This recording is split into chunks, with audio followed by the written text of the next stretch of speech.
You control and coordination path both environments.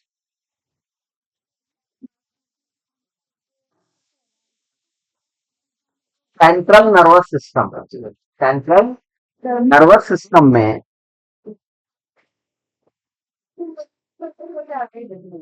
जो main component है central nervous system के, वो क्या है? ब्रेन एंड ब्रेन है और स्पाइनल कॉर्ड।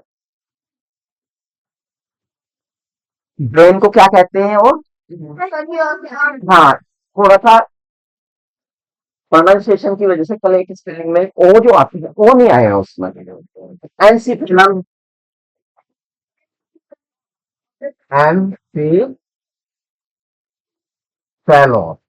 सी है ये।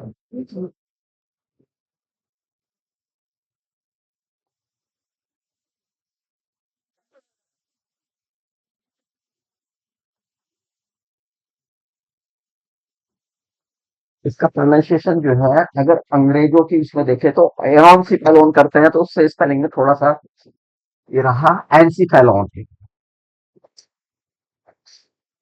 ब्रेन जो आपका है बच्चों, वो कब डेवलप होना शुरू होता है आप में? 5 to 6 वीक में डेवलप होना शुरू हो जाएगा। कहाँ से डेवलप होता है? Anterior part of neural tube, anterior part of neural tube. ठीक। जो न्यूरल ट्यूब है आपकी, ये न्यूरल ट्यूब है, ये तो ट्यूब की तरह है। इसके कितने पार्ट हैं? पार्ट। एक इसकी वॉल है, एक इसकी कैविटी। वॉल, कैविटी और वेसिकल, दोनों में से कुछ भी कह सकते हैं इसे। हम्म? क्या होता है?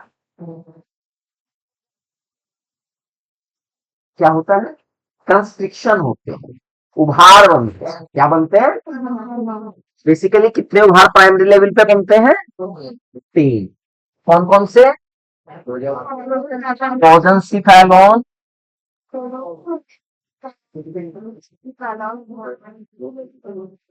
फिर दूसरा मेसनफेलॉन और रोम्बेन सीफेलॉन। ये 3 उभार इसमें आते हैं। Is that clear? सबको क्लियर है ये बात? ये 3 उभार है इसमें, जिनके नाम दिए गए हैं प्रोजेंसिफेलॉन, मीजेंसिफेलॉन एंड रोम्बेनसिफेलॉन। इन्हें दूसरे वर्ड में क्या कहते हैं? प्रोजेंसिफेलॉन को क्या कहते हैं बच्चे? ब्रेन।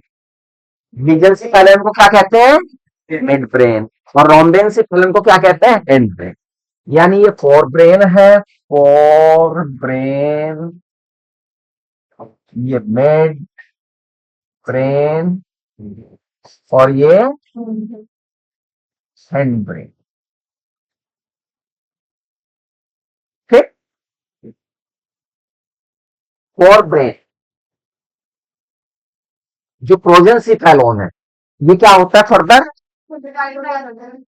फर्दर इसमें डेवलपमेंट होता है, और फर्दर डेवलपमेंट होने से इसमें कितने पार्ट बन जाते हैं? 2 पार्ट बनते हैं।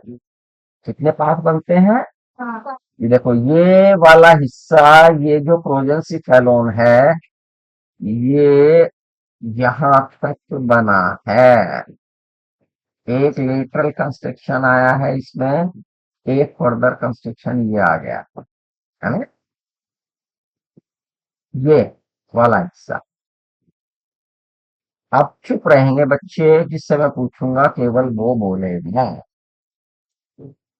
बच्चे शांत रहेंगे, और जिससे सवाल पूछा जाएगा केवल वही जवाब देगा। यहां तक बात समझ में आई है?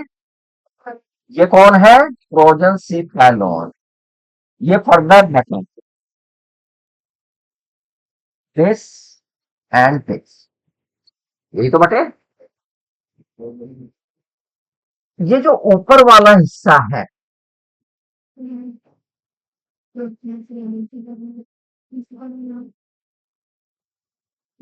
इस ऊपर वाले हिस्से को किस नाम से जानते हैं? हाथ खड़े करें।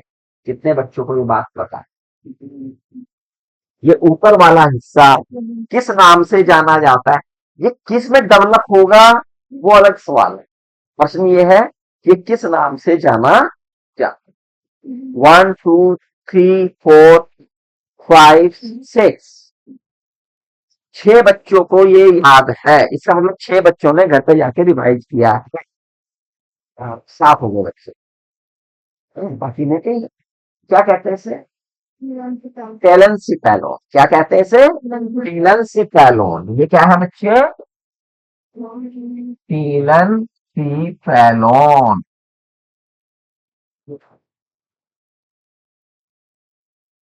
ये क्या है? ये हाँ, ये क्या है? देख लो, आयन सिफेलोन। ठीक है, ये प्रोजेंसिफेलोन था, ये मीजेंसिफेलोन है, और ये रोम्बिनसिफेलोन है, और ये फर्दर डिवाइड हो गया टीलेंसिफेलोन एंड। ये जो मीजेंसिफेलोन है इसका क्या होगा? ये मीजेंसिफेलोन ही रहता है, ये फर्दर ज्यादा डिवाइड नहीं होता है। Is that clear? अब ये कौन बचा है? रोम्बिनसिफेलोन। चुप, इतनी जल्दी नहीं, पूछने दो अभी। इस रोम्बिनसिफेलोन का क्या होगा? 1 2 3 4, हाँ, ये भी 2 पार्ट में डिवाइड हो जाएगा। यही नाम नहीं पूछे मैंने, अभी केवल इतना पूछा है इसका क्या होगा। इस लड़की ने कहा है कि ये भी 2 हिस्सों में डिवाइड हो जाएगा। 1 2 3 4, वॉल चल रही है, वॉल पर्दा चल, ये मीजन सिर्फ एलोन हो रहा है।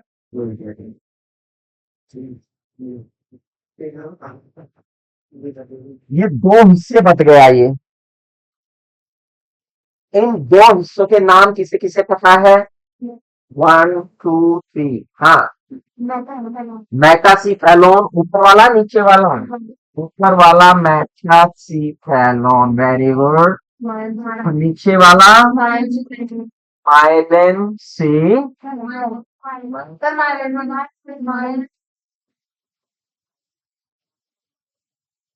माइलिन है, माइलिन है,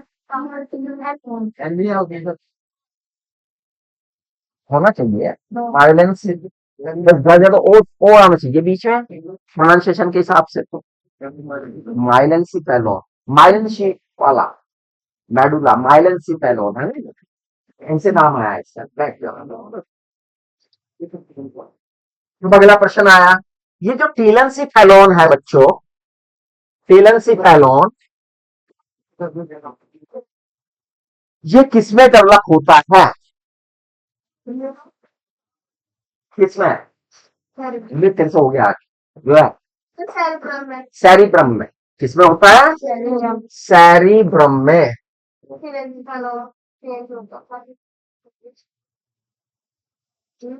डायंसिफेलोन वाला हिस्सा डायंसिफेलोन ही है। मीजेंसिफेलोन वाले हिस्से को हम क्या कह रहे हैं? मिड ब्रेन कह रहे हैं।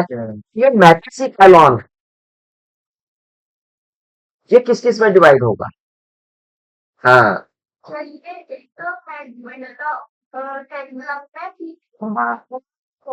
पॉन्स में ये डिवाइड होगा, पॉन्स एंड सेरिबेलम में, सेरिबेलम में। वेरी गुड, बैठ जाओ। और माइंसिफेलोन किसमें होगा? मेडुला ऑब्लंगेटा में ये होगा। मेडुला ऑब्लंगेटा को क्या कहते हैं? खली मेडुला भी कहते हैं। मेडुला ऑब्लंगेटा को क्या कहते हैं? खली मेडुला भी कहते हैं। ठीक है, ये बात सब बच्चों को समझ में आ गई।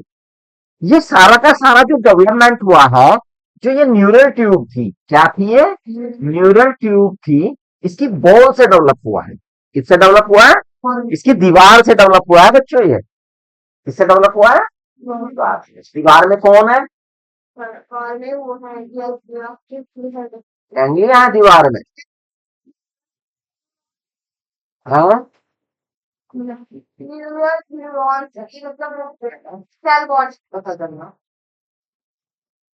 न्यूक्लियाई है। है न्यूक्लियाई का मतलब है साइटोन वाला हिस्सा हो गया। और दूसरी क्या चीज है? ये थोड़ी सी नहीं, ज्यादा ज्यादा होती है। Neuroglial cell. क्या है? Neuroglial cell. ये मिलकर बनाती है forebrain, midbrain and hindbrain. लेकिन ये बीच में से क्या बिल्कुल सॉलिड होते हैं? नहीं, इनके बीच में कैविटी होती है। ये किससे बनती है? जो न्यूरल ट्यूब की कैविटी है वो डेवलप। ये कहीं से चौड़ी, कहीं से पतली, कहीं से बहुत संकरी रह जाती है ना। अगर हम इसे देखें, जो हमारा सेरिब्रम वाला हिस्सा कौन सा है? सेरिब्रम वाला हिस्सा है। सेरिब्रम वाले हिस्से में ये क्या है? इसे क्या कहा गया? क्या बनाती है ये? Lateral ventricle. क्या बनाती है? Lateral ventricle. किस वाले हिस्से में? सेरिब्रम में। अगर हम यहाँ पर एक बना दें इसे दीवार को, ये डायंसिफेलोन, ये मिड ब्रेन, ये पोन्स एंड सेरिब्रम, और ये मेडुला।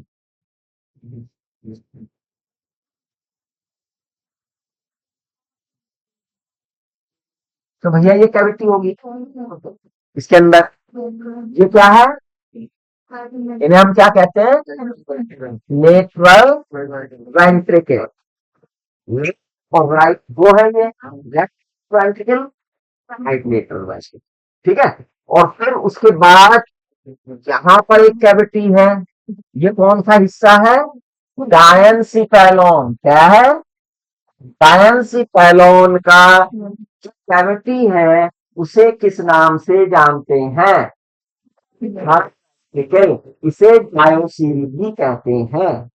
वेंट्रिकल का दूसरा नाम क्या है? डायोसिल भी है। इसे इस नाम से भी पुकारा जाता है। ठीक है। थर्ड वेंट्रिकल, ये लेटरल वेंट्रिकल, ये थर्ड वेंट्रिकल। एक प्रश्न और। लेटरल वेंट्रिकल थर्ड वेंट्रिकल के द्वारा, थर्ड वेंट्रिकल में जिस ओपनिंग के द्वारा खुलते हैं, एक ओपनिंग होती है, जिस ओपनिंग के द्वारा खुलते हैं उसका नाम क्या है? हाथ खड़े कीजिएगा। कितने बच्चों को ये नाम याद है? 1 2 3 4। हाँ, फोरामेन मैग्नम। गलती कर दी। फोरामेन मैग्नम कहाँ होता है? ये तो खोपड़ी में होता है। ये तो खोपड़ी में होता है। फोरामेन मैग्नम तो खोपड़ी में है। कौन है? Foramen Monero. क्या है? Foramen Monero. मैग्नम मैं से तो तुम दोनों है, लेकिन वो मैग्नम खोपड़ी में है और ये मोनो वेंट्रिकल में है। बहुत 19-20 की गलती तो -1 है। फोरामेन मोनेरो, ये थर्ड वेंट्रिकल। अब थर्ड वेंट्रिकल के पास क्या कौन सा ब्रेन आ गया? मिड ब्रेन में ये कैविटी किस रूप में है? एक हाथ खड़ा हुआ है, दो। Very good Zoya. Cerebral एक्वाड। Very good, बहुत बढ़िया। हाँ, सेरिब्रल एक्वीडक्ट के रूप में ये रह जाती है। और ये जुड़ती है किससे? Fourth ventricle. फोर्थ वेंट्रिकल कहां से कहां तक फैला हुआ है? ये पूरा हिंड ब्रेन में कितना है? Fourth ventricle. पूरे हिंड ब्रेन में कौन है? Fourth ventricle.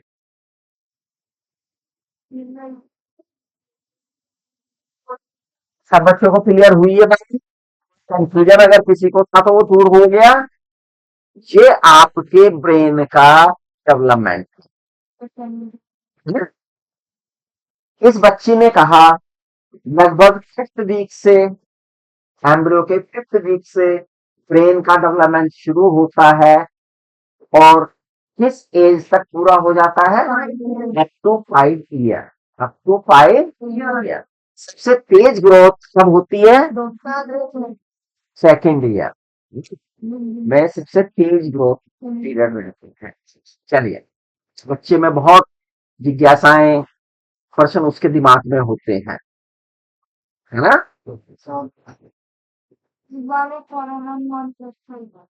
फोरामेन मोनेरा, ये रहा फोरामेन। ये कौन है? Lateral ventricle. कौन है ये? Lateral ventricle. और ये कौन है? ये गुहा तो पूरी की पूरी कंटिन्यूस है। कंटिन्यूस है, कहाँ तक कंटिन्यूस है? ये स्पाइनल कॉर्ड तक है ये। बस ये बात अलग है कि स्पाइनल कॉर्ड में इसका नाम बदल जाए। वहां पे वेंट्रिकल नहीं कहेंगे इसे, वेंट्रिकल नहीं कहेंगे, वहां पे क्या कहेंगे इसे? नहीं, स्पाइनल कॉर्ड का बीच वाला हिस्सा क्या कहेंगे?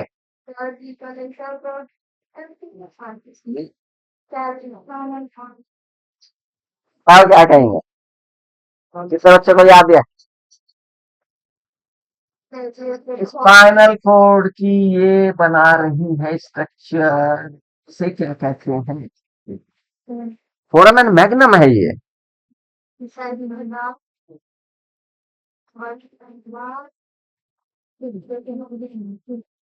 ये सेंटर में है, ये सेंटर में है।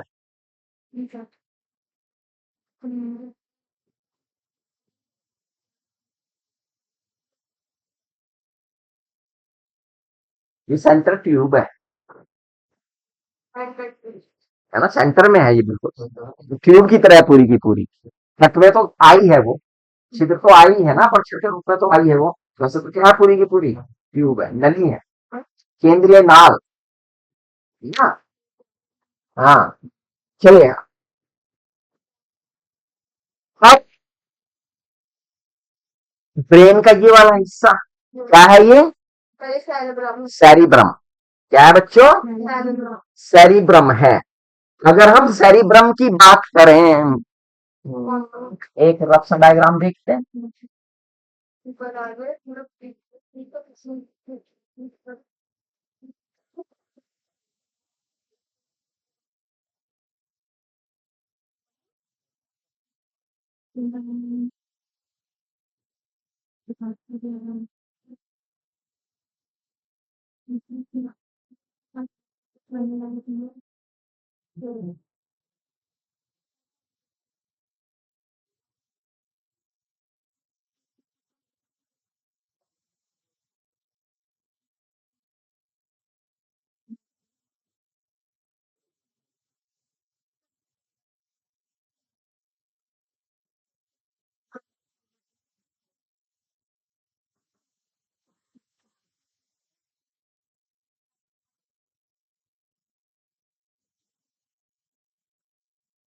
पूरा का पूरा जो ब्रेन है, सेरिब्रम है पूरा, वो लगभग पूरे ब्रेन का कितना हिस्सा बनाए हुए हैं?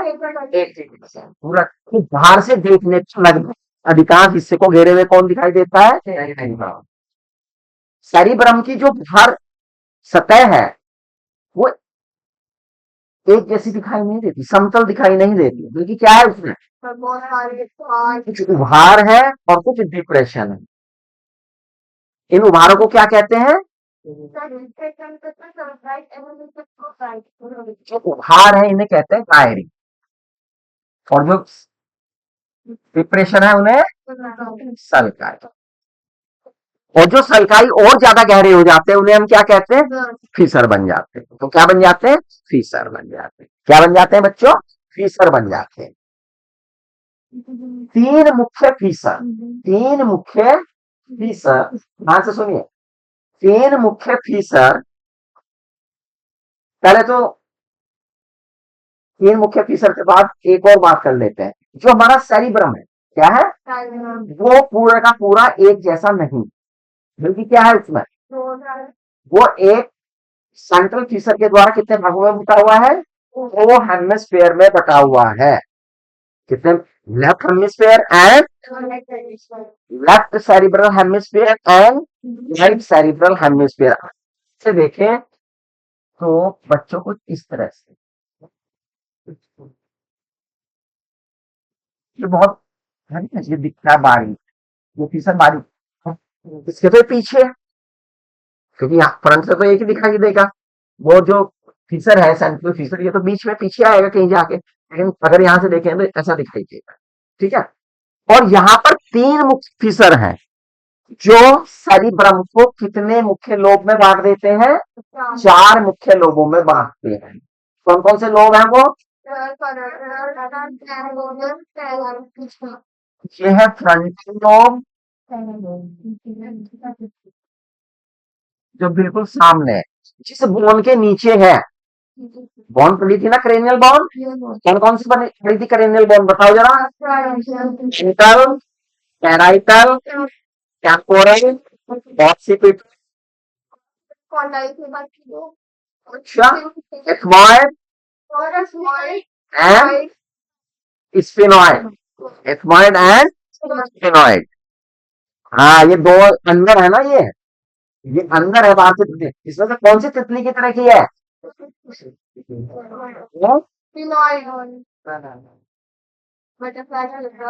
ऑयल। ठीक है, याद रखना, कभी एक एक याद करो दूसरा भूल जाओ। फ्रंटल, फ्रंटल के सामने, फिर पैराइटल, फिर टेम्पोरल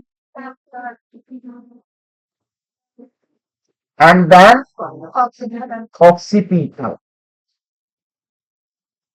ये चार मुख्य लोब हैं जो सामने से दिखाई दे रहे हैं, इनके नाम वही है जिन हड्डियों के नीचे ये होते हैं। हर एक का कुछ ना कुछ नाम है, हर एक का कुछ ना कुछ,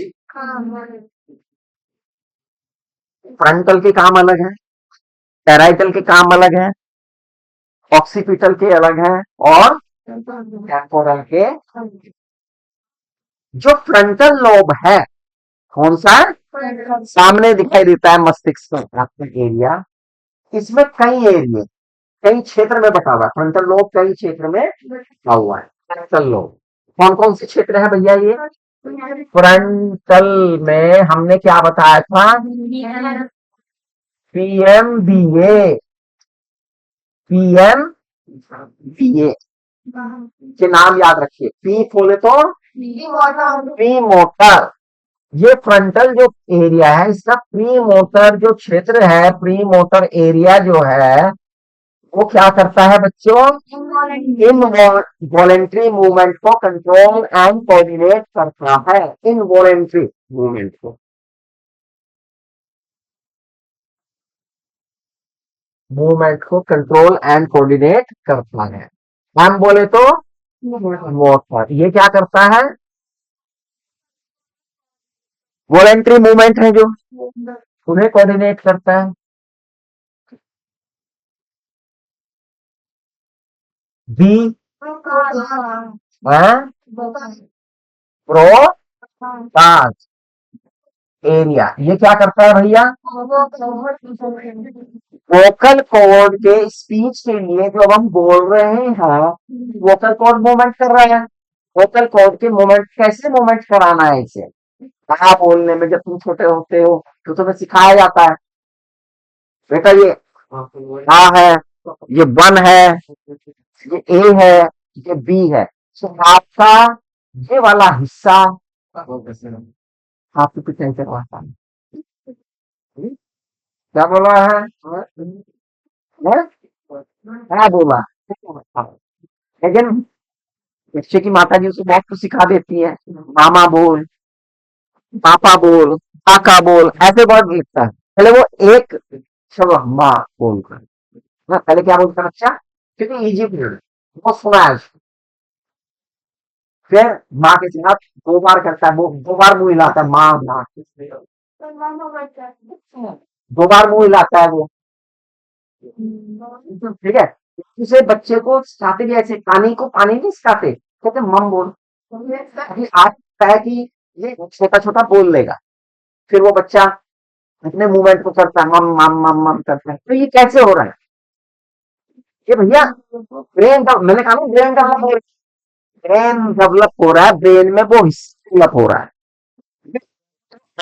ये वोकल कॉर्ड को किस प्रकार से मूवमेंट देना है, ये वोकल एरिया डिसाइड करता है, मूवमेंट ऑफ वोकल कॉर्ड। और जब आप सीख जाते हैं, ऐसा नहीं कि सीखने की कुछ तक सीख रहे हैं हम सब लोग, जो नया वर्ड आ जाता है तो उसका प्रोनाउंसिएशन सीखते हैं कि भाई ये कैसे बोलना है, अपने वोकल कॉर्ड को कैसे आवाज देनी है, ठीक है? उसमें फिसलते भी हैं। ये तो लाइफ टाइम चलता है।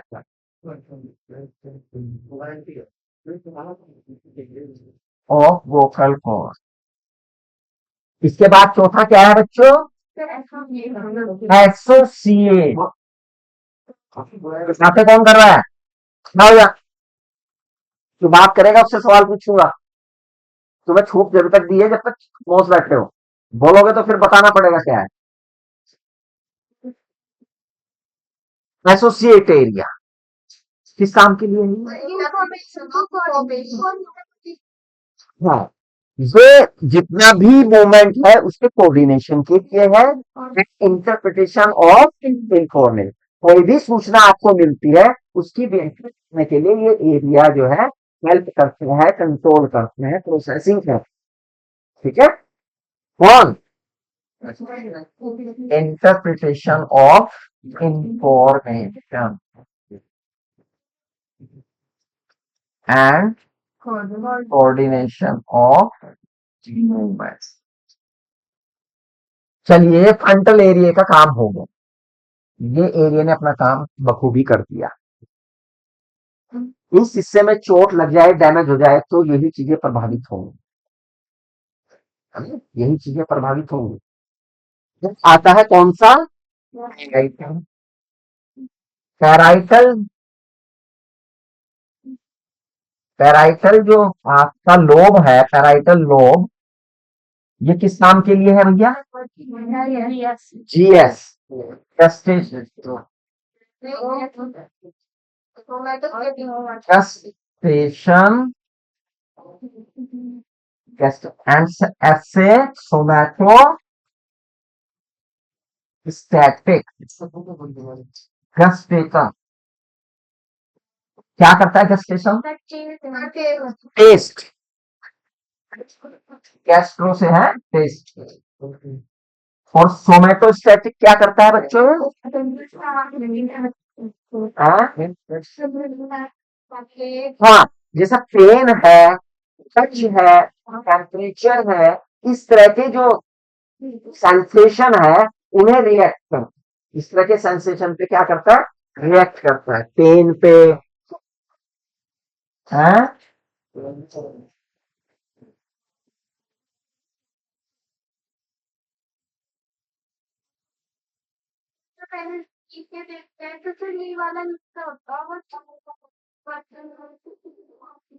सुन होता है, सेंसेशन तो हर एक के, नर्व तो हर जगह है, हर सेंसरी ऑर्गन में है ना। आभास यही होता है पेन वगैरह का, तो पेन ना हो आपको, ये सुन होता है। पेन किलर में भी इसे ही सब प्रेस किया जाता है थोड़ा सा।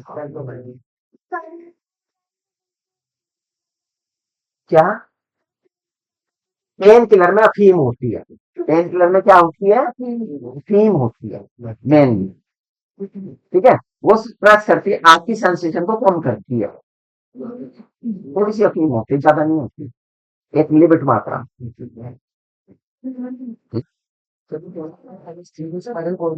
है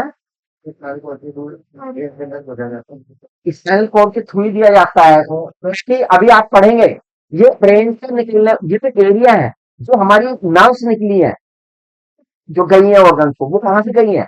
स्पाइनल कॉर्ड से गई है, इसलिए स्पाइनल कॉर्ड में ही लगाया जाता है एनेस्थीसिया, कहते ब्रेन में नहीं लगाया जाता। और सेरिब्रल स्पाइनल फ्लूइड तो नीचे से लेकर ऊपर तक जुड़ा हुआ है, हाँ? चलिए, इसके बाद कौन सा आता है बच्चे? लोब।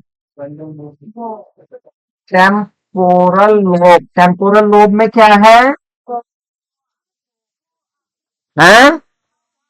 वाओ। गोवा कौन बोल रहा है?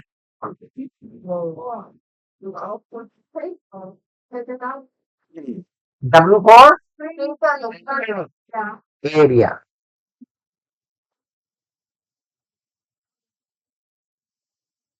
ये क्या करता है?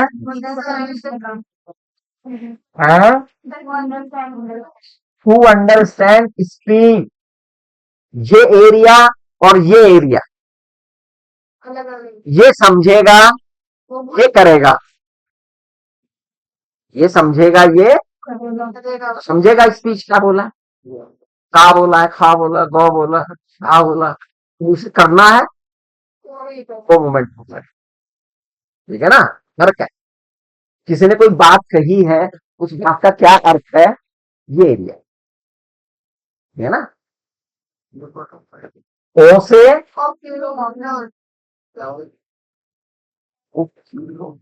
ऑयल फैक्ट्री, ऑयल फैक्ट्री है ये, किलो मोटर नहीं है, ऑयल फैक्ट्री है ये। क्या है? ऑयल फैक्ट्री का मतलब किससे होता है? इसराइल से होता है ना। तो ये ऑयल फैक्ट्री है बेटे। ये कल शायद मैंने ओ किलो मोटर करा दिया आपको। हाँ, इसे ऑयल फैक्ट्री खरीद लीजिएगा। ऑयल फैक्ट्री है ये। ऑयल फैक्ट्री का संबंध किससे है? इस्माइल से है। Olfactory sense of smell, ये हमें एरिया देते हैं ऑयल फैक्ट्री। और ए से ऑडिटरी। ए से ऑडिटरी। ऑडिटरी का मतलब हियरिंग से है। ऑडिटरी का मतलब किससे? हियरिंग से। और कौन सा एरिया रह गया? ऑक्सीपिटल। ऑक्सीपिटल में कौन है भैया? विजन, देखना। देखना, है ना? अब एक रह गया साइलेंट एरिया। कौन सा एरिया? Silent area. एक एरिया और भी है जो इनसे बाहर है, साइलेंट एरिया। ये क्या करता है? हाँ, इंटेलिजेंस में, मेमोरी, इमेजिनेशन, इन्वेंशन, इन सबका केंद्र है ये साइलेंट एरिया।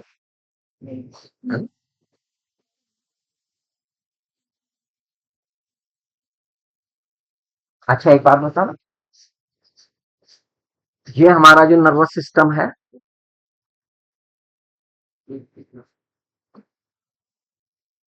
ये क्रेनियल बॉक्स में बंद है। बाहर इसके कौन है? क्रेनियम है। नीचे ये शुरू हो जाता है। तो इसकी प्रोटेक्ट कवरिंग कौन कौन सी है? मैनेजेस आ जाएंगी। क्रेनियल बोन के बाद मैनेजेस शुरू हो जाती है। ठीक है, शुरू हो जाती है मैनेजेस। कौन कौन सी मैनेजेस है भैया? तीन है। कौन कौन सी? सबसे पहली ड्यूरेस मैटर। ड्यूरेस मैटर कहाँ होती है? ये क्रेनियल हड्डी के साथ अटैच है। इसके क्रेनियल हड्डी और उसके बीच में कोई भी गुहा नहीं है, कोई भी स्पेस नहीं है, उससे फ्यूज्ड है ये। किसकी बनी है ये? कोलेजन फाइबर्स की बनी है। नेचर में कैसी है ये? हार्ड। नेचर में कैसी है ये? हार्ड है। हड्डी के साथ है भाई, हार्ड तो भूल जाएगी, संगति तो सर तो आएगा, है ना। तो नेचर में क्या है ये? और इसमें फ्लक्स, जिसमें चार होता है, किसका? Blood vessels. बहुत सारी ब्लड वेसल्स इसके अंदर है। दूसरी कौन सी है? Arachnoid matter. एरेक्नॉइड। इसमें क्या है भैया? इसमें इलास्टिक फाइबर है बहुत सारे। ये कैसी है? इलास्टिक है, लचीली है। ब्लड वेसल्स नहीं है इसमें। इसके और ड्यूरा मैटर के बीच में कोई जगह है, क्या कहते हैं उस जगह को? सबड्यूरल कैविटी, क्या कहते हैं? क्योंकि वो ड्यूरा मैटर के नीचे है इसलिए इसे कहा गया सबड्यूरल कैविटी। इसमें कोई लिक्विड भरा हुआ है? कौन सा लिक्विड है ये? सिरोसा। क्या ये सीएनएफ है? It is not CNF. तो सीएनएफ कहाँ है? एरेक्नॉइड एंड डायमीटर के बीच में। एरेक्नॉइड एंड डायमीटर के बीच में। कौन सी कैविटी है ये? है सब एरेक्नॉइड कैविटी। और इसमें क्या भरा हुआ है? सब ड्यूरल कैविटी। इसमें क्या भरा है?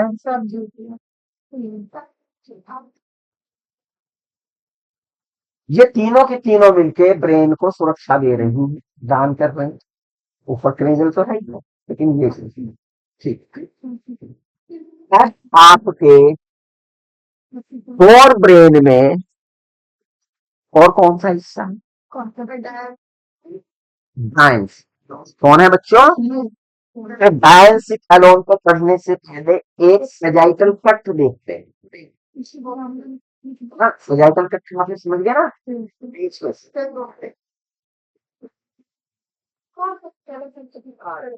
काटते हैं बीच में से ब्रेन को।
रक्षा डायग्राम हमने बनाया है ब्रेन का। इसमें कुछ हिस्सों को दिखाने की कोशिश की है ना? ये एरिया क्या कहलाता है बच्चे? फ्रंट। सॉरी, अभी लोब हटा के डायरेक्ट में संरचना का नाम लिख रहा हूँ। सेरिब्रम। ये सेरिब्रम। ये डायंसफेरम।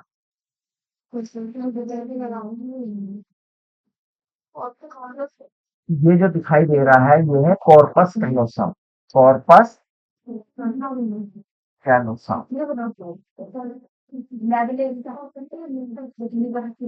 कौन सा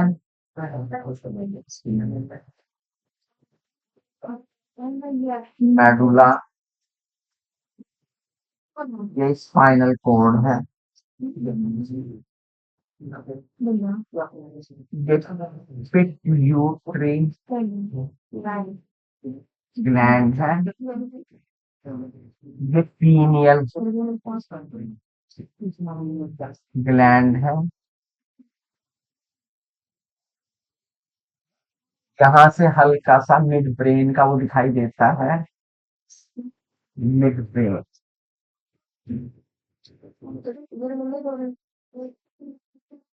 इस तरह से मान के चलिए ना, एक डायग्राम आपकी बुक में बना हुआ है, उससे भी जरा नजर डाल दीजिएगा और फिर हम समझते हैं। तुमने इसमें सेरिब्रम के बारे में तो बता दिया, किसके बारे में बताना है, एनसेफेलम। ये एक सजाइटल कट है बच्चे, आधा कट, यानी एक कट मारा है हमने, और इसमें में ही आपको क्या दिखाई दे रहे हैं, कॉर्पस कैलोसम दिखाई दे रहे हैं। क्या है ये ट्रैक्ट, क्या होते हैं, बंडल ऑफ एक्सॉन्स है, बंडल ऑफ एक्सॉन्स है, जिसके द्वारा क्या है, दो सेरिब्रल हेमिस्फीयर आपस में बंधे हुए, सेरिब्रल हेमिस्फीयर आपस में क्या है, बंधे हुए। अभी कुछ बच्चे इनके नाम बताएंगे केवल, भी कुछ बच्चों से केवल नाम पूछ लेते हैं, और कुछ नहीं पूछते उनसे, केवल नाम पूछते हैं।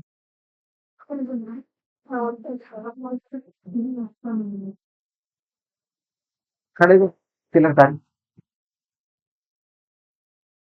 ये क्या बनाया बेटा हमने, इसका नाम बताओ, ये क्या बनाया हमने, ये क्या चीज है,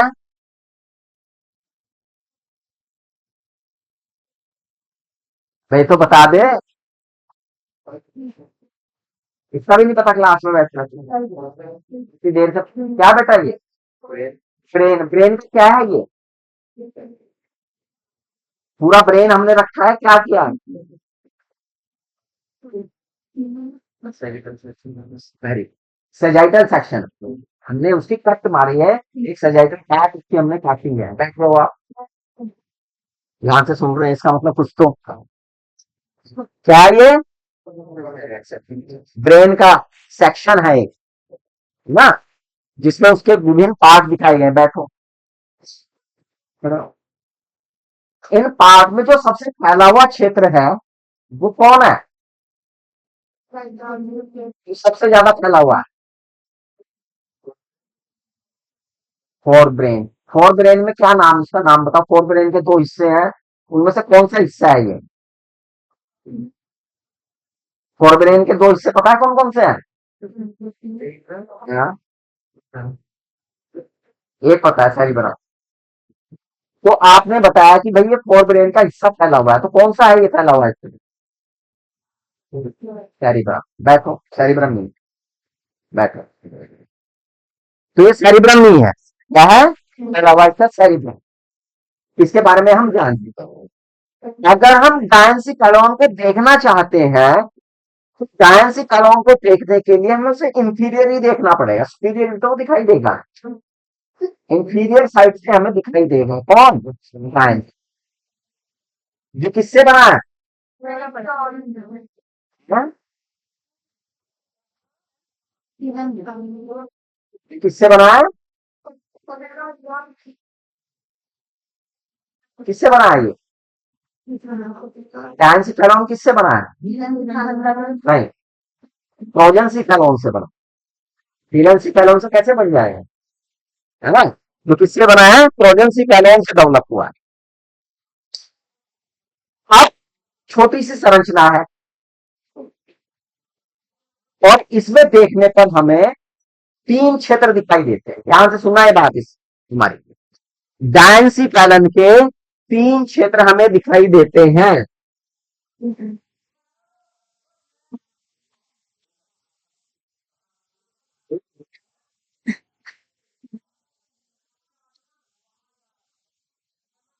एक खोखली संरचना है, एक इसकी, ये तरह निकल गया, आराम से सो रहा है,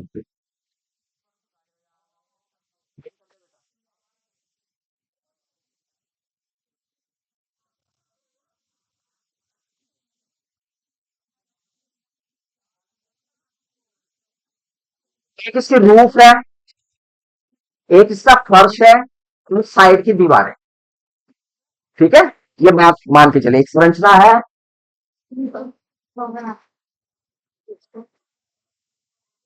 जिसमें इसकी रूफ, रूफ को कहते हैं एपिसिपल। क्या कहते हैं बच्चों? एपिसिपैलॉन। जो इसकी रूफ है उसे हमने कहा है एपिसिक्ल।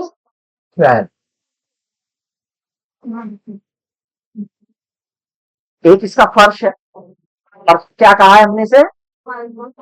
Hypo hypothalamus. हाइपोथैलेमस, इसे एपिथैलेमस भी कह सकते हैं। एपिथैलेमस। और जो फ्लोर है उसे हमने क्या कहा गया है? हाइपोथैलेमस। और जो उसकी दीवारें हैं उसे हमने क्या कहा गया? एक है तो थैलेमस, थैलाई, दीवारें हैं थैलेमस। ठीक है? तीनों के अपने अपने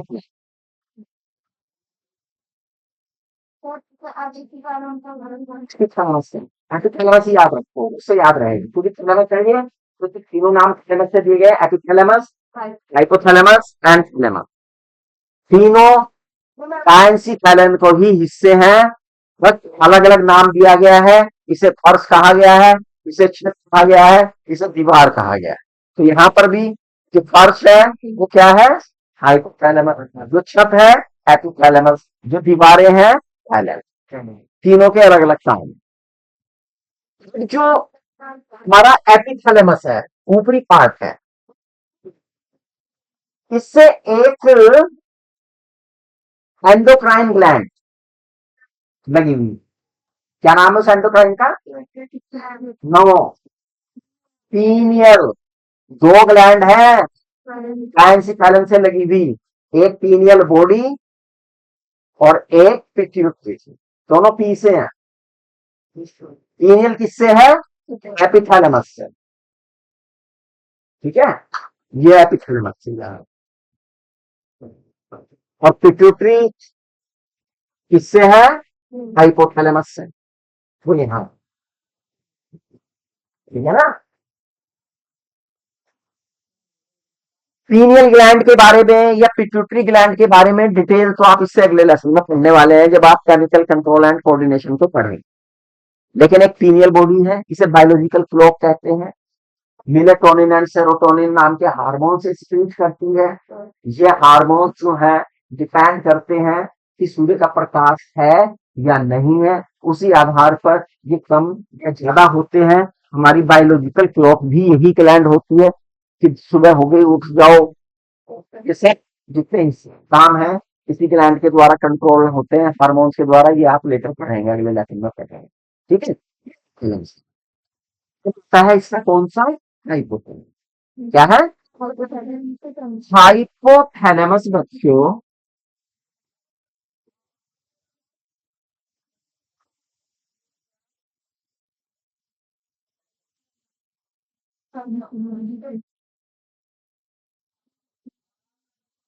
न्यूरो एंडोक्राइन पार्ट है इसका। कैसा है? Neuro endocrine part. क्योंकि दो काम करता है। कौन कौन से? नंबर एक, नर्व कंट्रोल भी है, और नंबर दो, हॉर्मोन्स भी सिक्रीट कर। दोनों काम है इसके, इंपॉर्टेंट है। इसलिए से क्या कहा गया है? Neuro endocrine. Neuro endocrine. पहले एंडोक्राइन पार्ट देख लें। ये जो हाइपोथैलेमस है, इससे एक स्टॉक निकलता है छोटा सा। क्या निकलता है? स्टॉक। ये स्टॉक है, ये किसे क्या कहते हैं? इनफंडिबुलम या पिट्यूटरी स्टॉक। इसे पिट्यूटरी स्टॉक या इनफंडिबुलम कहते हैं, क्योंकि इससे लगी हुई ही एक छोटी सी एंडोक्राइन ग्लैंड होती है, जिसे हम क्या कहते हैं? Pituitary gland. ये हमारे शरीर की सबसे छोटी एंडोक्राइन ग्लैंड, मटर के दाने के बराबर होती है। कौन? पिट्यूटरी। कहाँ है ये? मतलब हाइपोथैलेमस से निकली हुई है। और आपने पढ़ा होगा, जब मैंने क्रेनियल पढ़ाया था, तो ये एक गड्ढे में स्थित होती है ये ग्लैंड। उस गड्ढे का नाम क्या है? सेला टर्सिका। और वो गड्ढा किस हड्डी में होता है? स्फेनॉइड। किसमें होता है? तो स्फेनॉइड बोन के सेला टर्सिका गड्ढे में ये हाइपोथैलेमस से इनफंडिबुलम से लगी हुई एक हमारे शरीर की सबसे छोटी एंडोक्राइन ग्लैंड है। ये इसकी पोजीशन होगी ग्लैंड, है ना? इसके 3 हिस्से होते हैं। पिट्यूटरी ग्लैंड के कितने हिस्से होते हैं? पहले इसे क्या माना जाता था? मास्टर ग्लैंड माना जाता था, लेकिन अब नहीं माना जाता। क्यों? पहले माना जाता यही कंट्रोल करती है, तो पता लगा इसीलिए थैलेमस कंट्रोल, हाइपोथैलेमस कंट्रोल कर रहा है, तो ये भी किसी के द्वारा कंट्रोल है, इसे मास्टर ग्लैंड नहीं माना जाता। इस ग्लैंड में, पिट्यूटरी ग्लैंड के 3 पार्ट हैं: anterior pituitary, intermediate pituitary and posterior pituitary. Human के केस में इंटरमीडिएट पिट्यूटरी कोई ज्यादा विकसित नहीं है, केवल रह जाती है एंटीरियर एंड पोस्टीरियर पिट्यूटरी। इसमें हार्मोन्स इकट्ठे हो रहे हैं, एंटीरियर पार्ट में भी है, पोस्टीरियर पार्ट में भी है, लेकिन हार्मोन्स के आने का जो तरीका है वो अलग अलग। हार्मोन्स के आने का तरीका क्या है? जो एंटीरियर पार्ट है, वहां पर जो सिक्रीटेड हार्मोन है हाइपोथैलेमस के, वो ब्लड के माध्यम से इकट्ठे हो रहे हैं, थ्रू ब्लड प्लेक्सिस के द्वारा वहां पे जा रहे हैं, ब्लड के थ्रू जा रहे हैं। लेकिन पोस्टीरियर पार्ट में एसोप्रेशन, ऑक्सीटोसिन, ये हार्मोन्स जो है एक्सोन के थ्रू जा रहे हैं। किसके थ्रू जा रहे हैं? न्यूरॉन के थ्रू जा रहे हैं, न्यूरॉन के थ्रू डायरेक्ट न्यूरॉन वहां पे। हाँ, दे रहा हूं। अभी इसे पढ़ेंगे हम, जब हम आपको पढ़ाएंगे कौन सा system, chemical control and coordination, उसमें जब पढ़ाएंगे उसमें ये सारी डिटेल आपको वहां पूछेंगे, वहां डिटेल से पढ़ेंगे। यहाँ तो हमने सरसरा पढ़ा, तो भैया ये हार्मोन से सिक्रेट करवा रही है, हार्मोनल कंट्रोल कर रही है। इसके साथ साथ हाइपोथैलेमस कई चीजों का सेंटर है: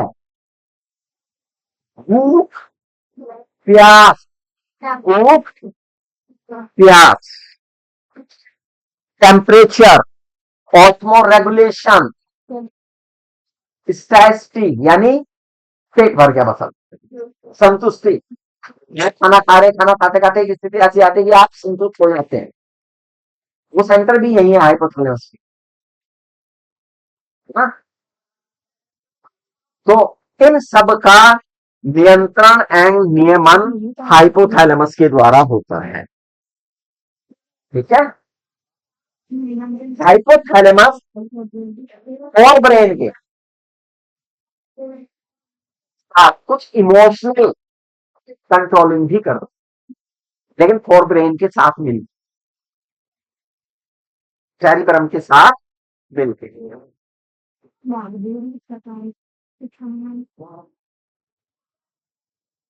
कौन है ये? हाइपोथैलेमस, ठीक है?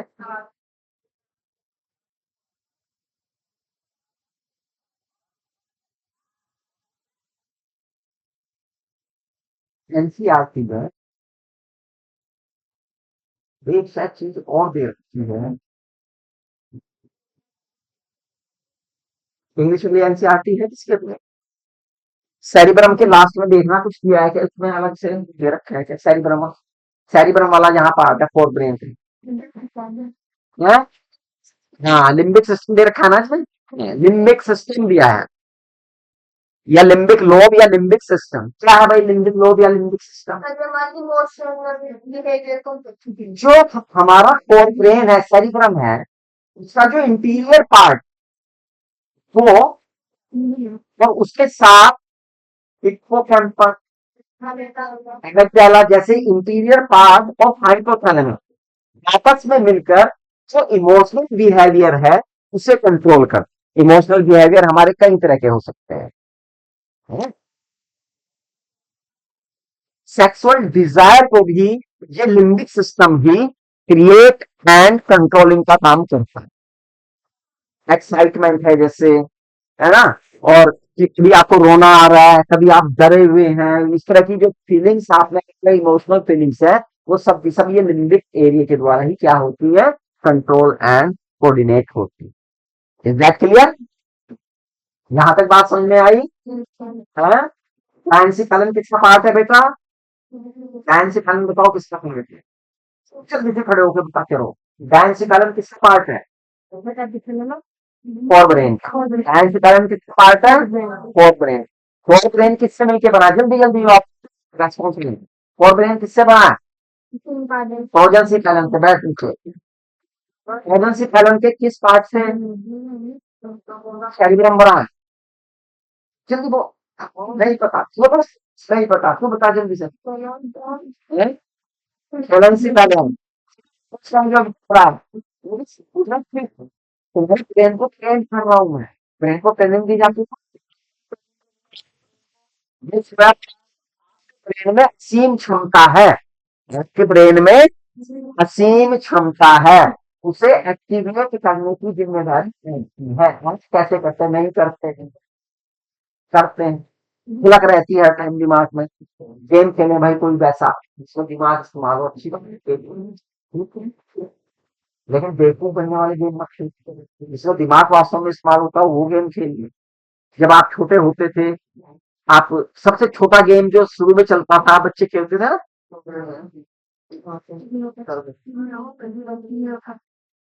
ये वाला गेम खेलते थे घर वाला, ब्रेन गेम होता था। शुरू में ऐसे ब्रेन गेम होता था ना। इसके बाद स्पेलिंग के पजल बनने शुरू हुए हैं। फिर आप अखबार की कटिंग में आने लगे गेम्स जो है, हम भी ऐसे नाम बनाइए, ऐसे भी नाम बनाइए। कुछ मैगजीन्स में आते हैं, सुडोकू खूब चला, है ना। सुडोकू में आप अपना दिमाग लगाते हैं। ये इस तरह के ऐसे ही कुछ रीजनिंग के क्वेश्चंस होते हैं, जिसमें आप दिमाग लगा के पकड़ते हैं कि भाई किस तरह से रीजनिंग गई है। तो इस अपने ब्रेन के इन हिस्सों को जुटा रहे हैं, एक्टिवेट कर रहे हैं, जो सोए पड़े हैं आप में, आप उन्हें जगा ही नहीं रहे, सो रहे बस, खाए पिए और सोए, है ना। ब्रेन को हिला नहीं रहे, इसके कौन करे? करना चाहिए, है ना। ये तभी करेंगे आप जब आप इसका इस्तेमाल करेंगे। करते ही नहीं आप इस्तेमाल। कितने बच्चे करते हैं? क्या करते हैं? तुम कितना क्या करते हैं? तुम लर्निंग में केवल याद कर लो, पढ़ लो, रट लो, समझ लो। हम्म? क्या ट्रेनिंग है इसको ज्यादा नहीं करते? ये ट्रेनिंग क्या है इसको ज्यादा नहीं? ये इस काम है वैसे काम करो। और एग्जाम्पल अभी मैंने बताया कि जैसे ये बताया मैंने,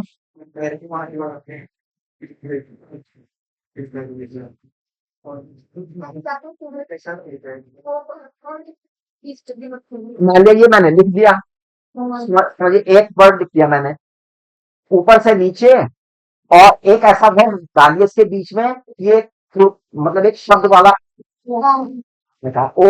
ओ के लिए आपको सोचना पड़ा ऐसे, जिसमें यूज करें दिमाग को इस्तेमाल करें, है ना। दिले दिमाग कहीं, ये तो सिंपल है, 3 वर्ड का है तो बन गया। ऐसे ही नंबर्स होते हैं, नंबर गेम होते हैं, नंबर गेम होते हैं। ऐसे ही पिक्चर को बनाने के गेम होते हैं। तो बहुत सारे गेम है, पजल्स हैं, नए पढ़े उन्हें खेला करो खाली टाइम में, ना इस्तेमाल किया करो, इनका कुछ प्रूफ भी मिले तो ये विकसित होते हैं एरिए, ये विकसित होते हैं एरिए। तो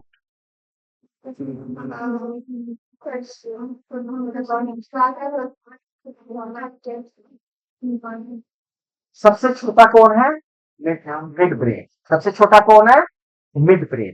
तो मिड ब्रेन जो आपका है,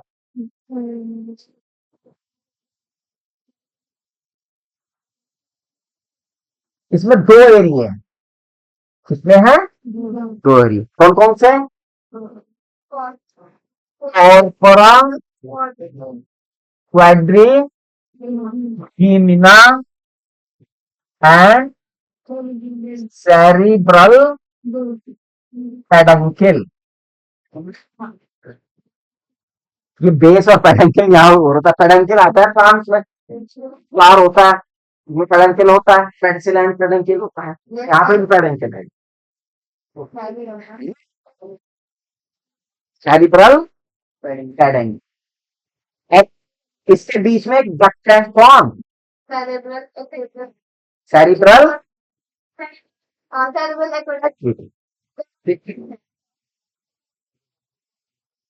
ये मैं बताऊंगा। मिड ब्रेन कहाँ है भैया? मिड ब्रेन अगर आप देखें एनसीफेलन के पीछे या फोन के बीच में आता है, छोटा सा एरिया। इसके बीच में एक नली है, नली के ऊपरी हिस्से में कौन है? सेरिब्रल पेडंकिल है। और डोर्सली साइड में क्या है? उभार है इसमें, जिन्हें कॉर्पोरा क्वाड्रिजीनिया कहते हैं। कॉर्पोरा क्वाड्री, क्वाड्री का मतलब चार, क्वाड्री का मतलब चार, चार लोब हैं ये। उच्च के लोब तो दृष्टि से संबंधित है, दो ऑप्टिक लोब है, और नीचे के यहां से हियरिंग चले जाते हैं, हियरिंग की सेंसेशन को पकड़ते हैं, हियरिंग की सेंसेशन को पकड़ते हैं। ठीक है ना? कॉर्पोरा क्वाड्रिजीनिया में ऊपर के दो जो हैं वो किसके लिए? ऑप्टिक लोब, दृश्य से संबंधित, और नीचे के किससे है? ईयर से, हियरिंग से संबंधित। ठीक है? कॉर्पोरा क्वाड्रिजीनिया। सेरिब्रल पेडंकिल, पेडंकिल का मतलब आप जान गए हैं, उभार है। ये ट्रैक के बने हैं, एक्सॉन्स के बने हैं। किसके बने हुए हैं? एक्सॉन्स के बने हैं। क्लियर? मिड ब्रेन का इतना सही हिस्सा है आपके पास, ज्यादा कुछ हिस्सा नहीं है। एनसीईआरटी ने भी कॉर्पोरा क्वाड्रिजीनिया के बारे में, इनके बारे में बताया, बाकी ज्यादा कुछ नहीं बताया। इनकी पोजीशन बताई, डोर्सली है ये, और चार है ये। इसके बाद कौन रह जाता है बच्चे? Hind brain. हिंड ब्रेन में कौन कौन है भैया? कौन सा? और सेरिबेलम है, और मेडुला।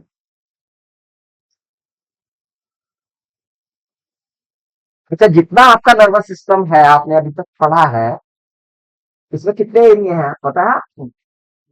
कितने एरिया हैं? दो एरिया। बाहर तो काया मैटर, ग्रह मैटर, मेम्ब्रेन होगी, ये तीन। भीतर कौन है इनके? भीतर कौन है? छोटा कॉर्टेक्स और बड़ा एरिया ब्रेन में, कॉर्टेक्स एंड मेडुला।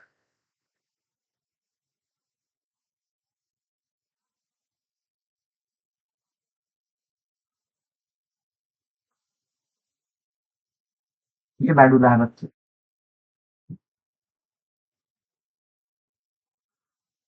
जो बाहरी कॉर्टेक्स है उसे क्या कहते हैं? Grey matter. वो क्या है? Grey matter. और भीतर कौन है? White matter.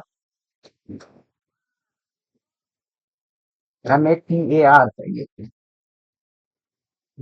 तो यहाँ पे मैटर है। क्या है व्हाइट मैटर, ग्रे मैटर?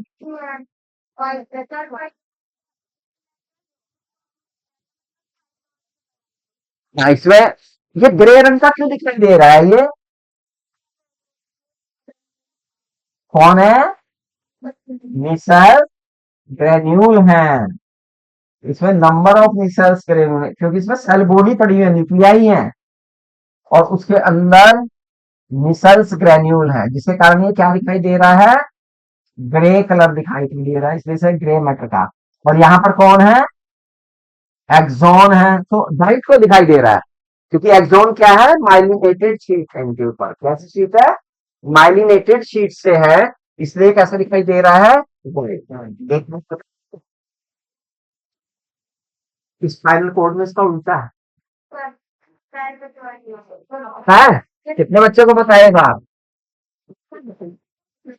हाँ, क्योंकि देखो, स्पाइनल कॉर्ड में स्पाइनल से नर्व्स निकल के जा रही है, तो जहां से नर्व निकल के जा रही है तो वही उसका एक सेल बॉडी होगी। तो अगर हम स्पाइनल कॉर्ड की सारी क्यों गायब हो गया?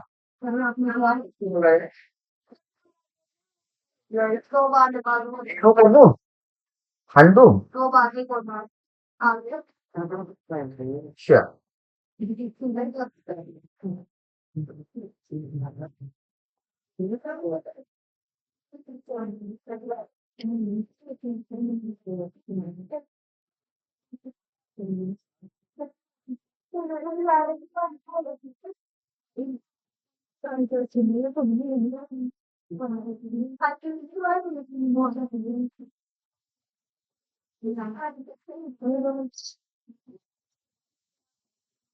स्पाइनल कॉर्ड में क्या दिखाई दे रहा है?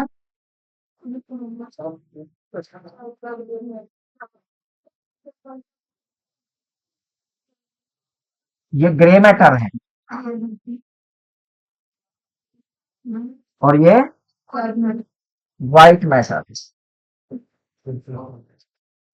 यानी यहाँ पर सेल बॉडी कहाँ है? अंदर। यहीं से नर्व निकल रही है। एक डोर्सल रूट है, एक वेंट्रल रूट है। हाँ, आपने देखा क्रेनियल नर्व कैसी थी?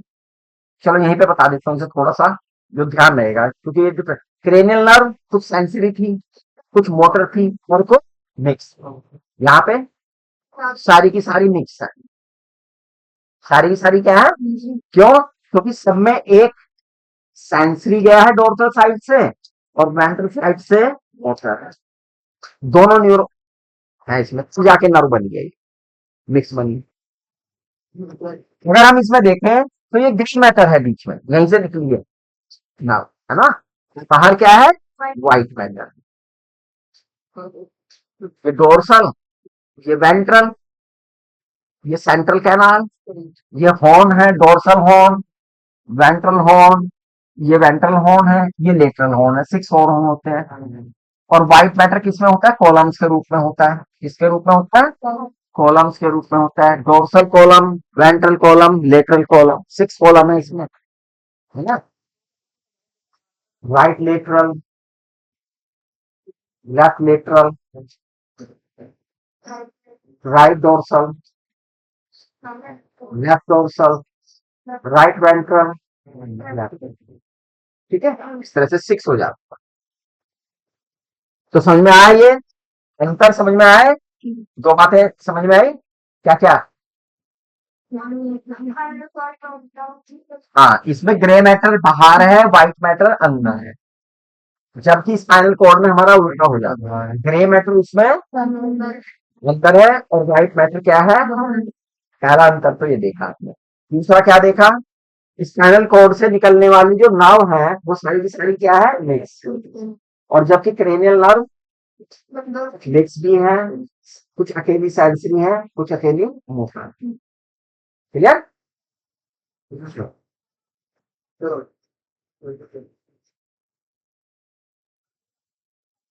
चलो स्पाइनल कॉर्ड वैसे एनसीईआरटी में तो दी नहीं हुई, तो यहीं बता देता हूँ थोड़ा सा। स्पाइनल कॉर्ड क्योंकि आई है तो यहीं बता देता हूँ थोड़ा सा।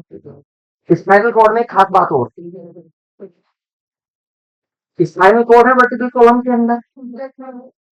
शुरू में तो दोनों का डेवलपमेंट ठीक है, लेकिन जैसे जन्म लेता है बच्चा तो वर्टिकल कॉलम तेजी के साथ बढ़ती है, स्पाइनल कॉर्ड उतनी नहीं बढ़ती।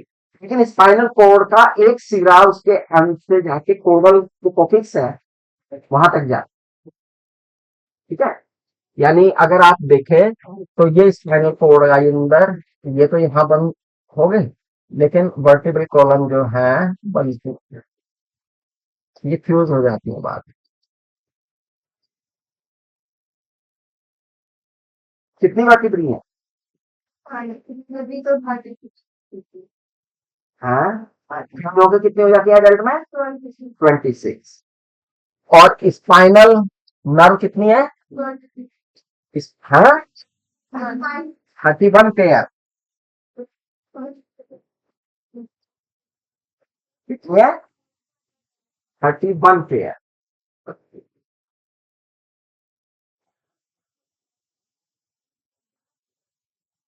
कैसे रहती है ये?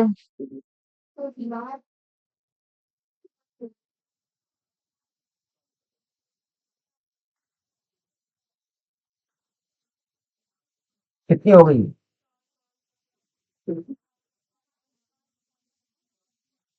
कितनी हुई? 29। 7 5 12 और 14 5 19 29। ठीक है। जो वो मिक्स हुई थी ना, बाद की दो, वहां से एक एक निकली। ठीक है ना?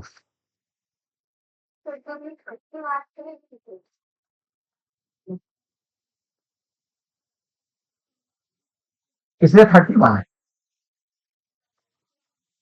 स्पाइनल कॉर्ड में ये बता दी बेटे, हॉर्न होते हैं, ये कॉलम्स होते हैं, ये न्यूरल कैनाल है या सेंट्रल कैनाल हम इसे बोलते हैं, जो बीच में इसमें ही सीएनएफ भरा रहता है।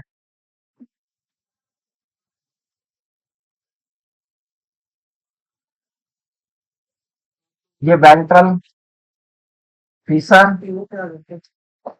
डोर्सल, सॉर्टर, और इसमें कुछ नहीं था, बस इतना ही है ना? क्रेनियल नर्व स्ट्रक्चर है, ग्रे मैटर व्हाइट मैटर है, कितने नंबर है इनके, इससे ज्यादा कुछ नहीं है। वापस आते हैं अपने वही मिड ब्रेन के बाद हिंड ब्रेन के ऊपर।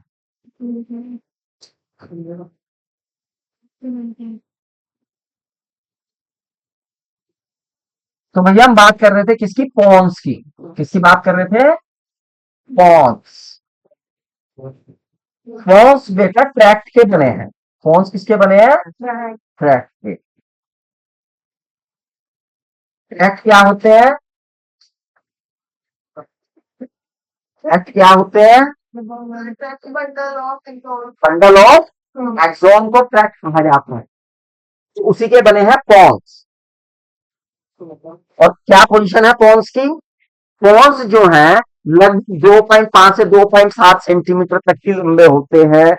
ये मिड ब्रेन के नीचे और सेरिब्रम के साइड और मेडुला के बीच में हो। मिड ब्रेन के नीचे, नीचे है ना मेडुला, और के सेरिब्रम, सेरिब्रम पड़ेगा लेटरल। नीचे कौन आएगा? उनके बीच में, दोनों के बीच में है फॉन्स। कौन से?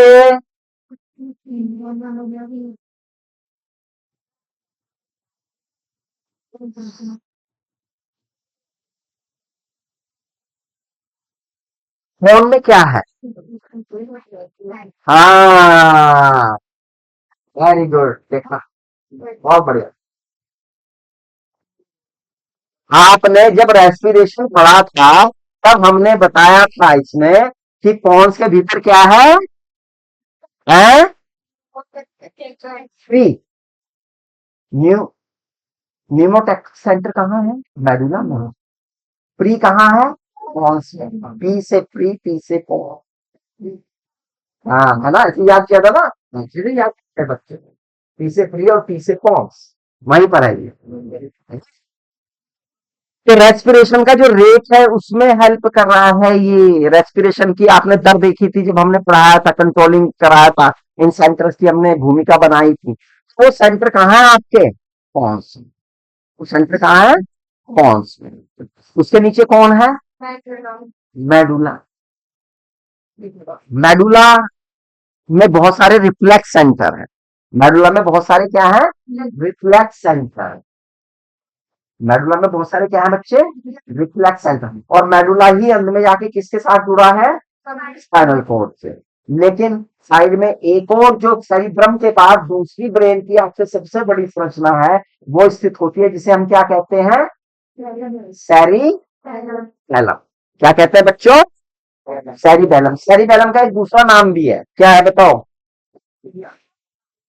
सेरिबैलम का दूसरा नाम बताओ।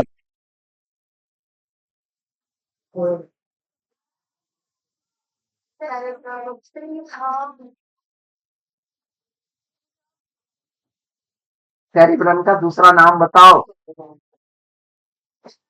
कितने बच्चों को याद है?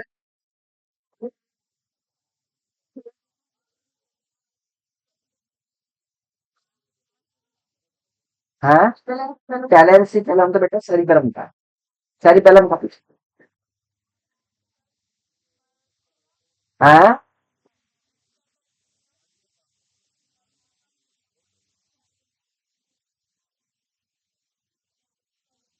उसकी संरचना है उसमें, इसे लिटिल ब्रेन भी कहते हैं। क्या कहते हैं? लिटिल ब्रेन के नाम से भी जानते हैं। और बच्चों, इसका सबसे जो महत्वपूर्ण काम है, ये नर्व कहाँ भेजता है? कॉकलिया को। कॉकलिया क्या है? कॉकलिया का नाम सुना है? कॉकलिया जो है, मैं लिंक क्यों चेंज कर रहा है मेरा भाई?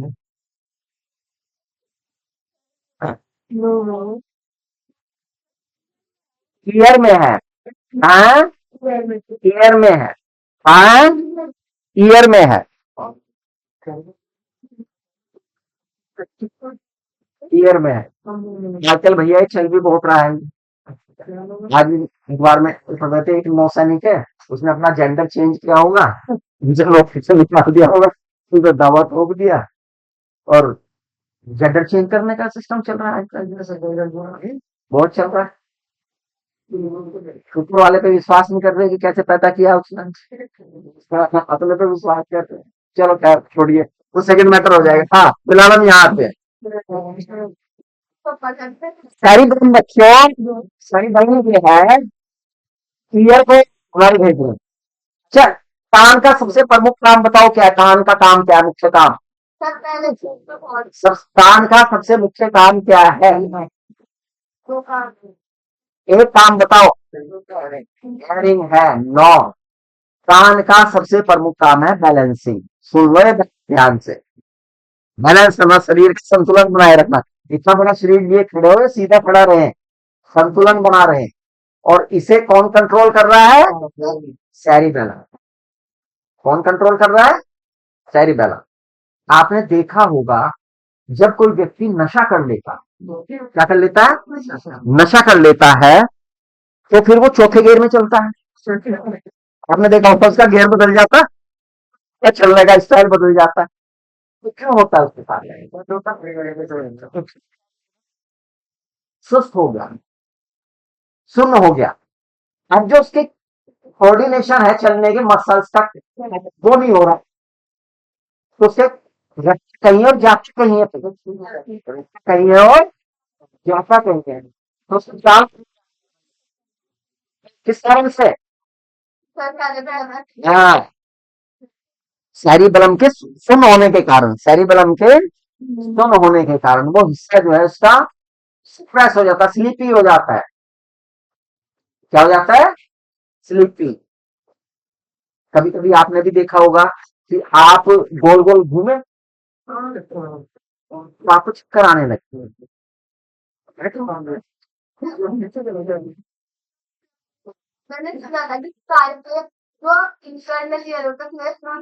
सेमी सर्कुलर कैनाल जो है, उसके अंदर पार्टिकल्स है, और वो जब आप घूमते हैं तो उन पार्टिकल्स की जगह बदल जाती है। छोटे छोटे से पार्टिकल हैं, उन्हें जरा से बदले और आपका बैलेंस कितना बिगड़ गया। क्या? नहीं, वो बार बार ज्यादा एक एक इमोशन में बार बार डिस्टर्ब हो रहे हैं। हाँ, एक इमोशन में जब बार बार डिस्टर्ब होते हैं तो रिप्लेस होता है। ऐसा नहीं है कि अगर आप बहुत तेज से राउंड राउंड घूमोगे तब भी ऐसा होगा, हो जाए, ऐसा नहीं होता कि नहीं होता, बार बार करेंगे तो ये आ जाता है।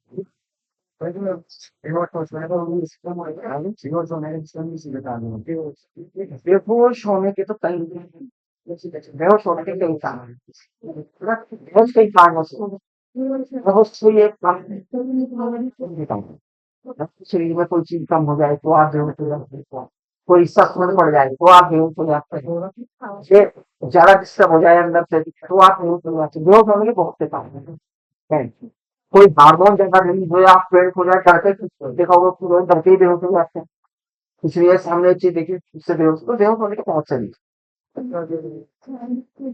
क्लियर बच्चों। तो यहाँ तक आपको अपना ब्रेन समझ में आया?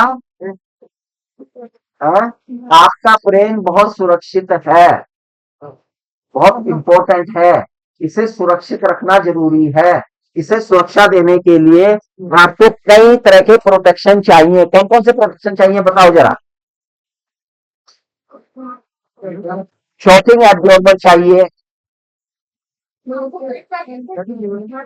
मैकेनिकल इंजरी और केमिकल इंजरी, इमोशनल इंजरी। बातें नहीं, ये खत्म नहीं किया हमने, ये चालू है।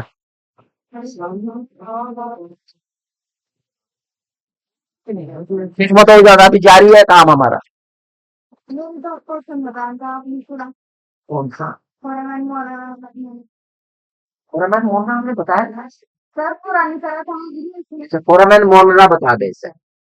फोरामैन मोनेरा जो हमारे लेटरल वेंट्रिकल्स है, क्या है बच्ची? लेटरल वेंट्रिकल्स है। ये लेटरल वेंट्रिकल्स एक ओपनिंग के द्वारा थर्ड वेंट्रिकल के साथ वेंट्रिकल में खुलते हैं। किसमें? ये है लेटरल वेंट्रिकल, ये है थर्ड वेंट्रिकल, और अब ये खुल रहे हैं इसमें।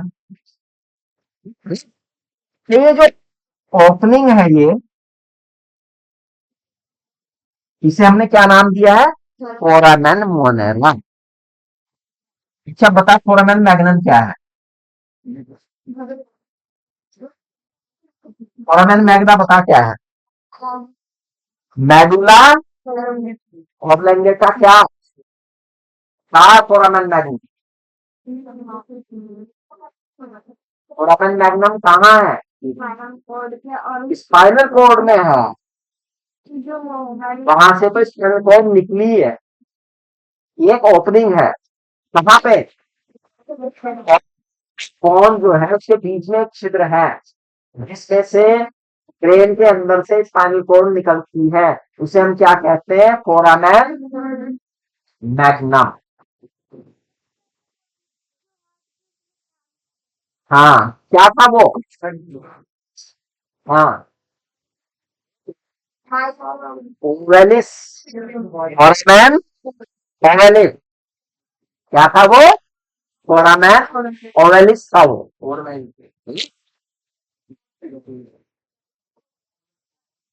सर, जो ब्रेन ट्यूमर होता है, हमारी जो मतलब न्यूरॉन है उसमें तो डिवाइड हो जाएगी, मतलब क्या खत्म हो गई तो भी ब्रेन ट्यूमर होता है।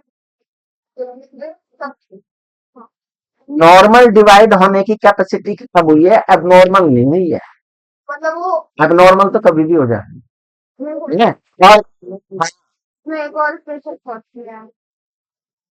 आई थिंक ये एक रिसर्च की बात है। अगर एबनॉर्मल हो सकती है, तो फिर नॉर्मल मैंने इसलिए कहा रिसर्च की बात है, ये इसमें वर्क करना पड़ेगा लोगों को, जो रिसर्चर है। तो ये एबनॉर्मल ग्रोथ होके ये बढ़ रहा है साइज में बढ़ रहा है ना? तो हाँ, वो देखो, ऐसी सोच ऐसी होती है।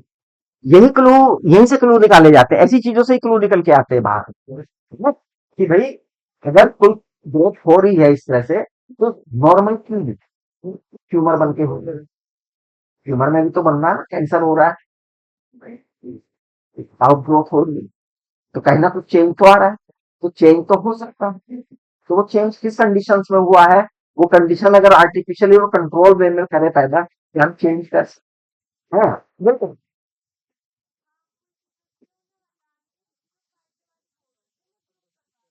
यही होता है। करना रिसर्च पास कर, अभी तो तुम्हारी उम्र है, देखो नौजवानों की यही तो है, नौजवानों की यही तो बात है। They can think, they can do.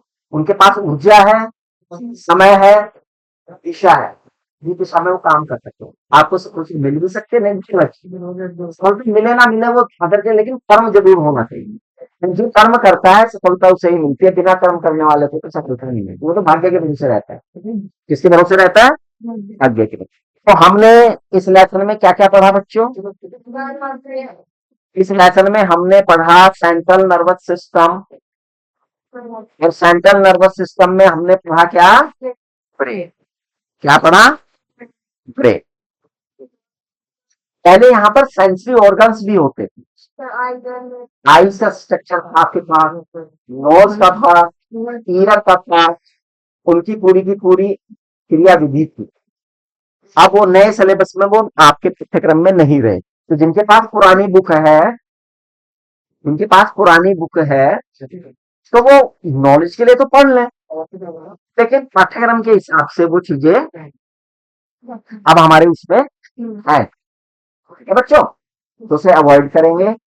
मुझे हाँ, तुम्हारे पास पुरानी है ना, ये पाठ्यक्रम में नहीं रहे, तो इसलिए एक्चुअली नॉलेज के लिए पढ़िए, पढ़ना चाहिए, नॉलेज के लिए पढ़िए और पढ़ना चाहिए, लेकिन नेट में अब इनसे सवाल नहीं पूछे जाएंगे, नेट में अब इनसे प्रश्न नहीं पूछे गए।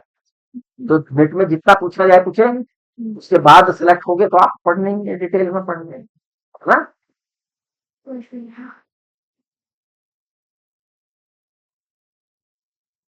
समझ में आगे सब बच्चों को, ब्रेन समझ में आगे सब बच्चों को, ब्रेन के पार्ट समझ में आगे, है ना?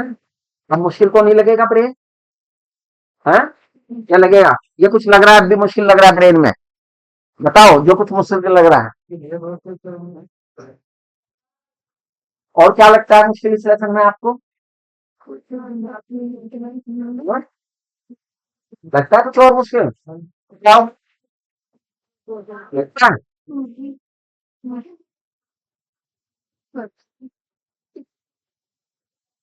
मॉक टेस्ट होंगे आपके, मॉक टेस्ट, इसी लेसन का मॉक टेस्ट लिया जाएगा। मॉक टेस्ट का मतलब है चीजों को रिवाइज करेंगे, क्वेश्चन पूछेंगे आपसे, बहुत सारे सवाल पूछेंगे, नए क्वेश्चन पूछे जाएंगे, कुछ इसी में से निकाल के नए क्वेश्चन आपसे पूछे जाएंगे, जो आपको अगली बच्चे पूछ रहा था ना कि दिमाग का इस्तेमाल करना पड़ता है, तो ये दिमाग में नहीं है, तो करना पड़ता है ना?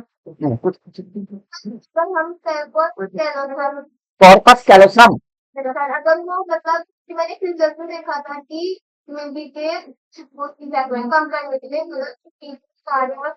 दोनों पेन को लगा क्या सेट कर लो। वहां देखा था आपने,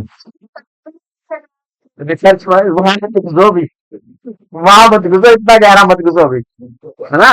वहां जाना वहां, जाना वहां, लेकिन when you decide you want to become a neurologist, है ना, जाना वहां, जब आप पहले सिलेक्शन कराओ, तो उसके बाद फिर आपकी फील्ड बन रही है कि यार एक न्यूरोलॉजिस्ट बनना है मुझे, है ना।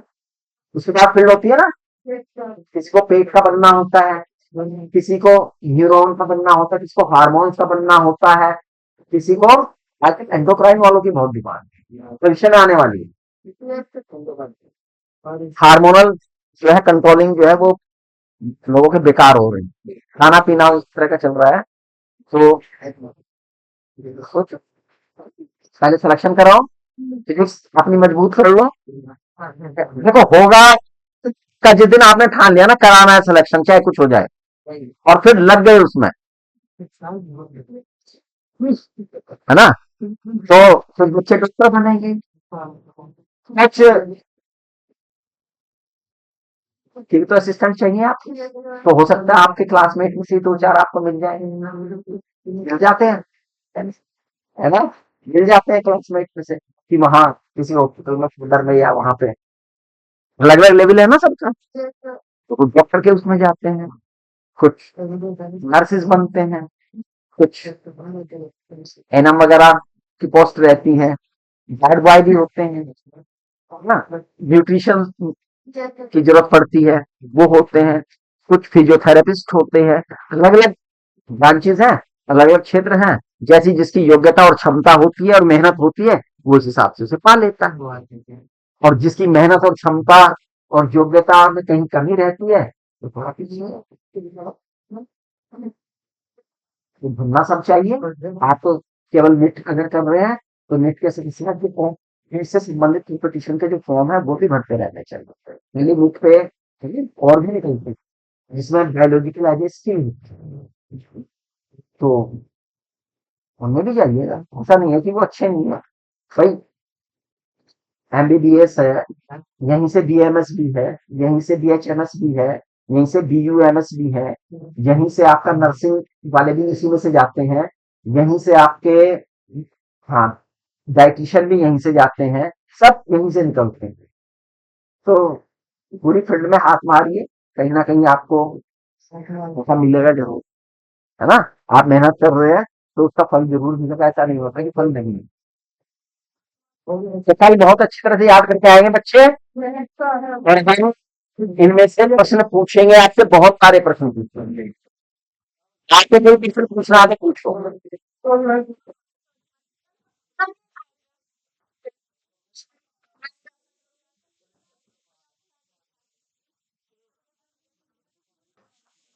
सर मेरा क्वेश्चन था, जब स्पाइनल कॉर्ड में एनेस्थीसिया डाल दिया, जब स्पाइनल कॉर्ड में एनेस्थीसिया डाल दिया, हाँ, तो ब्रेन में, पूरे ब्रेन में फिर क्यों जाता, कॉर्ड क्यों से क्यों करे जाके, पूछ रहा